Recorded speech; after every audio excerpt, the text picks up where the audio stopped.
Dieta sem carne para atletas de fisiculturismo. Foi um tema então que pediram aqui pra gente estar opinando sobre o que a gente sabe, que é a questão do vegetarianismo e veganismo dentro do fisiculturismo. Então a gente vai estar dando nossa opinião aqui, conhecimento do que a gente ouve aí, os atletas colocarem, postarem, e a Cassi como vegetariana há bastante tempo, e depois eu explico o que eu sou. Então deixe seu like, seu comentário, deixe outros temas que você gostaria que a gente tivesse trazendo aqui pra vocês. Bora para o vídeo. Abre aí, quem é você? O que você é? Do que se alimenta? Eu já tenho uma dieta à base de plantas desde 2019, então foi antes de eu começar a me tornar atleta de fisiculturismo, antes na verdade de começar a cogitar o esporte na minha vida, eu já não consumia carne. Todo o meu processo, posso dizer que todo o meu processo de ganho de massa muscular aconteceu depois que eu me tornei vegetariana, porque antes disso eu só treinava aquele treininho por saúde, sabe? Fazer um funcional aqui, vou fazer um cardiozinho aqui, vou me mexer, fazer uma caminhada. Musculação mesmo começou ali próximo do final de 2018 e já no início de 2019 eu já tinha parado de consumir todo tipo de carne. E antes disso, eu já estava em processo de redução. Primeiro porque eu tinha muito forte em mim essa questão ambiental e tudo mais, foram por outras questões, né, que eu parei de comer carne. Mas eu vi quando eu reduzi a carne que estava impactando positivamente no meu controle glicêmico, porque eu também tenho diabetes tipo 1. Eu, Cassiane, não reajo muito bem com gordura saturada e já aprendi isso da pior maneira possível. E quando eu cortei e transformei a minha dieta numa dieta mais à base de plantas, né, mais vegetariana, ovo-lacto vegetariana, eu comecei a entender como que funcionava o processo de hipertrofia, como funcionava o processo de ser atleta, e acabei me tornando atleta depois desse período. Então toda a massa muscular que vocês veem no meu corpo hoje é uma transformação física que aconteceu sem utilizar proteína animal. Já da minha parte, eu fiz toda a construção de massa muscular durante ali os últimos, pelo menos 12, 13 anos com consumo de carne. Porém, nesses últimos, pelo menos 2 ou 3 anos a mais ali, que eu me considero bem próximo do famoso limite genético muscular, que fica para o próximo tema, se existe ou não.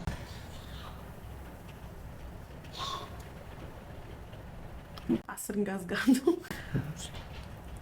Mas nesses últimos 2 ou 3 anos eu venho testando, assim como eu também gosto de testar coisas relacionadas a exercícios, eu testo coisas relacionadas à dieta. Então, nesse período, eu já fiz então preparações sem carne nenhuma, batendo totalmente com vegetais, com ajuda da proteína de soja texturizada, somente com suplemento.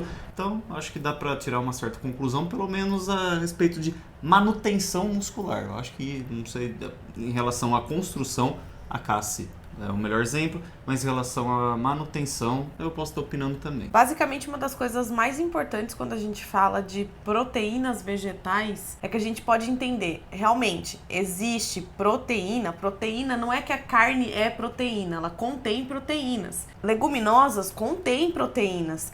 Amendoim contém proteína, só que a gente tem que pensar também na qualidade dessa proteína e no que ela vai agregar para você de todos os aminoácidos essenciais ali. Eu sempre, na base da minha alimentação, tive a sorte de não ter nenhum tipo de restrição alimentar com relação à soja. Então, a base da minha alimentação sempre foi proteína de soja. Mesmo quando eu optei por me tornar vegana por um tempo, assim, né, de excluir mesmo todos os laticínios e ovos, eu usava proteínas à base de ervilha com soja, usava muita PTS na minha dieta, e eu sempre me preocupava com isso, de não estar tirando 100% das minhas proteínas de fontes como só de leguminosas, ou só do amendoim, ou só de qualquer outra coisa, porque eu já sei que essa qualidade dessa proteína não é tão boa. Então, quando eu pesquisei e descobri que a soja era muito próxima das top proteínas ali do animal, que tinha todos os aminoácidos essenciais e tudo mais, eu comecei a falar, não, então ela vai ser a base da minha alimentação e vou complementar com outras coisas. Lembrando então que quando a gente fala de proteína, na verdade, que a preocupação nossa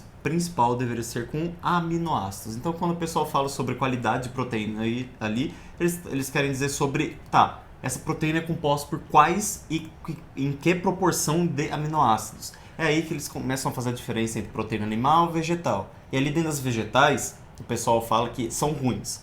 Mas não, dentro das vegetais, existem as que são piores e existem que são tão boas quanto as de carne, que normalmente estão lá em cima.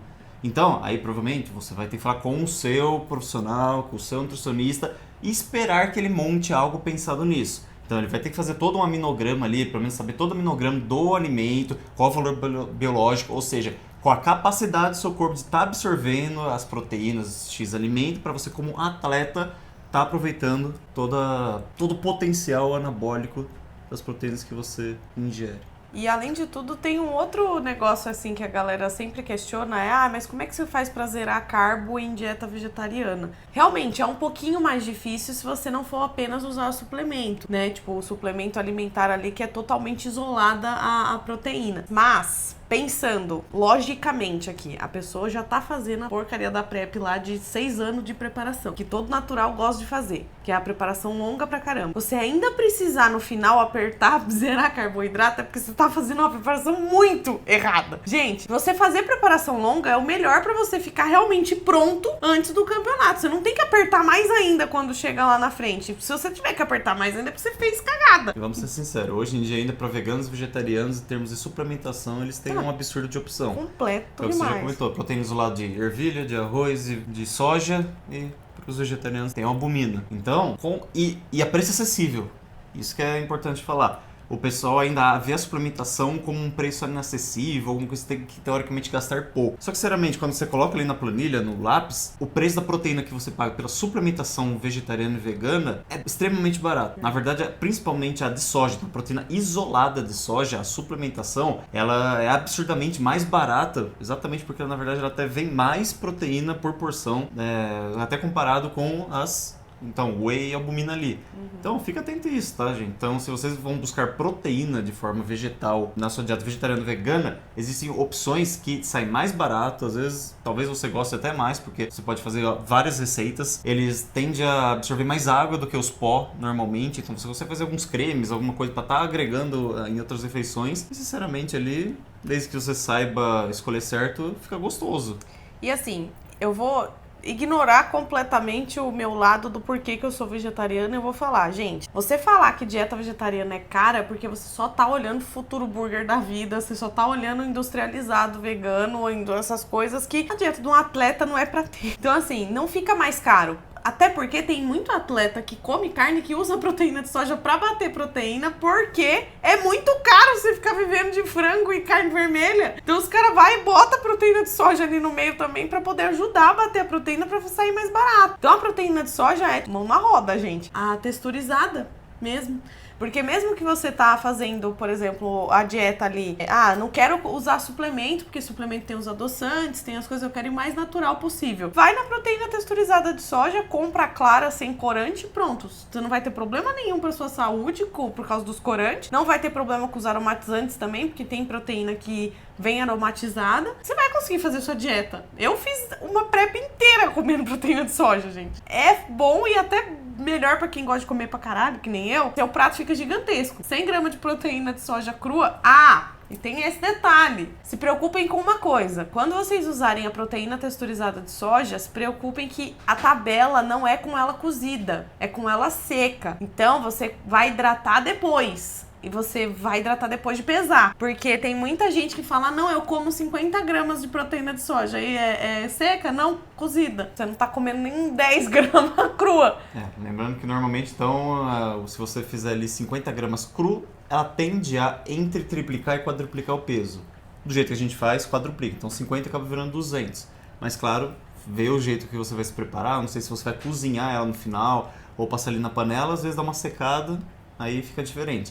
Mas para quem faz todo dia ou por refeição é mais fácil. Você tá pesando cru mesmo antes de você tá cozinhando, pra você tá sabendo mais do que você tá comendo. Dica para quem fazia muita marmita com proteína de soja, eu colocava a quantidade que eu queria para aquela quantidade de marmitas. Então eu já pesava tudo cru. E aí eu fazia a hidratação, fazia o cozimento, preparava ela e depois eu pesava toda a porção para dividir de novo nas porções. É trabalhoso? Mas montar a marmita é trabalhoso. Então você vai montar a marmita pra semana, vai dar o mesmo trabalho. Então o que eu fazia? Era sempre depois de cru, temperada, depois de cozida, temperada e tudo mais. Aí eu pesava toda a porção que eu cozinhei, porque eu sabia quantas porções eu precisava separar ali, exatamente de peso certinho para eu estar comendo todo dia a mesma quantidade. Então, quase sempre ela chegava ali próximo de 4 vezes mesmo o peso dela. Se você coloca molho de tomate, essas coisas a mais, passata, acaba ficando um pouquinho mais pesada, então se atenta nisso também. Tá, e em relação a fontes de proteína para veganos e vegetarianos, que a gente pode diferenciar facilmente, Então, se você for vegetariano estrito, é a mesma coisa do vegano. Você vai usar somente as proteínas isoladas ali, a proteína da ervilha, da soja, do feijão e tudo mais. Se você for que nem eu, que é ovo-lacto vegetariana, aí você pode optar por albumina, que é a proteína do ovo, clara de ovo, whey, pode usar a proteína texturizada de soja, sai mais barato, pode usar a proteína isolada da soja também, que sai barato, e você usa dessas fontes aí, principal, fonte de proteína isolada de ervilha também é legal, dependendo da marca, tem umas que tem gosto de cocô, mas tudo bem, então fica atento nisso. Aí pro pessoal que consome leite, acho que fica à vontade, né? Leite, se você conseguir colocar na sua dieta, ótima fonte de proteína, de valor proteico alto, de qualidade também alto. Qualquer outro laticínio, desde que você controle a gordura. Se você é rico, compra cottage. Mas é uma ótima fonte de proteína, é gostosa ali pra estar acompanhando quase qualquer coisa, né, na verdade. E a única coisa que a gente não pode deixar de falar, né, porque afinal a gente tá falando da dieta de vegano e vegetariano, é no mínimo, pelo menos, as preocupações que você ou o seu profissional deveria ter ao estar montando a sua dieta. Porque a gente sabe, então, que como atleta, normalmente você vai comer todo dia quase a mesma coisa. Então, se você estiver deixando de lado alguma vitamina, é importante que você esteja ciente, porque a longo prazo pode te trazer alguma coisa. Tem muita gente também que não se preocupa com essa questão e não faz nenhum tipo de exame. Então tem gente que fica tipo 4, 5 anos sem fazer exame, mas tá comendo lá todo dia. A única fonte de proteína dela é a proteína de soja, a única fonte de carbo é o arroz, a única fonte de legume é o tomate ou o alface. E aí a pessoa fica sem nada praticamente de vitamina ali no dia. Então eu sempre fiz, obrigatoriamente eu tenho que fazer exames que me viram do avesso 2 vezes por ano por causa do diabetes tipo 1. E eu aconselho que toda pessoa, todo mundo, não só vegetarianos, veganos, mas todo mundo faça pelo menos uma vez por ano um check-up geral de saúde ali pra ver se as vitaminas estão ok. Especialmente quando a gente fala de atleta por causa da restrição da dieta. E aí, as principais vitaminas que eu vejo, assim, que podem afetar um pouquinho e afetam a maioria das pessoas vegetarianas são a vitamina D, o ferro, a B12, o cálcio, que são, assim, essas são as mais comuns, assim, de ter a dificuldade de bater ali no dia pra você conseguir ter ela sempre normal nos seus exames. Então, quando eu comecei a dieta vegetariana, eu até não me preocupava tanto com questão de repor vitaminas, porque a minha dieta era muito variada mesmo, eu comia tudo que pudesse falar que não tivesse carne, eu tava comendo. Sempre os meus exames dava tudo normal. Quando eu comecei a fazer preparações, aí eu comecei a ver alterações, especialmente na B12 e no ferro. Pra mim, foi o que alterou mais. A vitamina D já sempre altera por conta do diabetes, então eu já suplementava vitamina D e não tive nenhuma mudança quando me tornei vegetariana. Mas a B12 e o ferro, com certeza, pra mim, afetou e diminuiu bastante. Eu fiquei durante mais ou menos 1 ano sem precisar suplementar B12, só que aí depois os números caíram, tipo, mais da metade, e aí a minha médica começou a ficar um pouquinho preocupada, falou, começa a suplementar, porque como você já não come carne, pode acontecer aí de cair mais ainda, e como a sua dieta é muito restrita, precisa mesmo colocar. A maioria dos atletas vai estar consumindo, sim, a gente sabe, multivitamínico, mas sempre é bom ficar esperto, porque sim. Não batam proteína com cogumelo. Cogumelo não é fonte de proteína. E se vocês ficarem falando que eu vou dar um soco na cabeça de vocês. Então, para terminar aqui, lista de alimentos que o pessoal acredita que são fontes de proteína, mas não são, ou ninguém vai comer 400 quilos para bater proteína. Então, cogumelo acho que é o que mais escuta. Ai, mas é só pegar esse filé aqui de cogumelo shimeji e bater proteína. Não, amor. 200 gramas de cogumelo não tem nem 2 gramas de proteína. Pelo amor de Deus. Espinafre ou qualquer folha verde por favor, gente. Brócolis, eu acreditei por um bom tempo. Você vai ter que comer brócolis pra caramba e o seu carbo vai lá em cima com brócolis. Exato, gente. Então, se preocupem um pouco mais com essa questão, porque não é... Aveia já falaram que era fonte de proteína e não é fonte de proteína, ela é fonte de carboidrato. Ela tem bastante proteína, mas, né? Tomem cuidado também com uma coisa que eu vejo muito, um erro muito comum, especialmente em veganos. Proteína do seitan, que é a proteína de glúten. Ela é a proteína de trigo, gente. Proteína de trigo, ela tem uma qualidade, uma biodisponibilidade bem baixa também, tá? Então, por favor, vegetarianos e veganos, se você vai comer seitan, coma tofu. É melhor comer tofu que é da soja do que o seitan. Seitan é do trigo, gente. Não vem falar besteira, não. Quer uma fonte de proteína pra você colocar na sua dieta? Nori. Nori é bom. Nori, cada folha tem 1 grama de proteína. Você pode comer 20 folhas, quase não dá... Só vai ficar pobre. Vai ficar pobre e a gente não sabe o aminograma dela, sendo sincero. Então aí, se você é um atleta vegano, deixa aqui nos comentários. A gente vai pedir para os atletas, pelo menos, que estão competindo veganos, colocarem aqui nos comentários quem eles são. Se você gostou desse vídeo, deixa seu like, deixa seu comentário.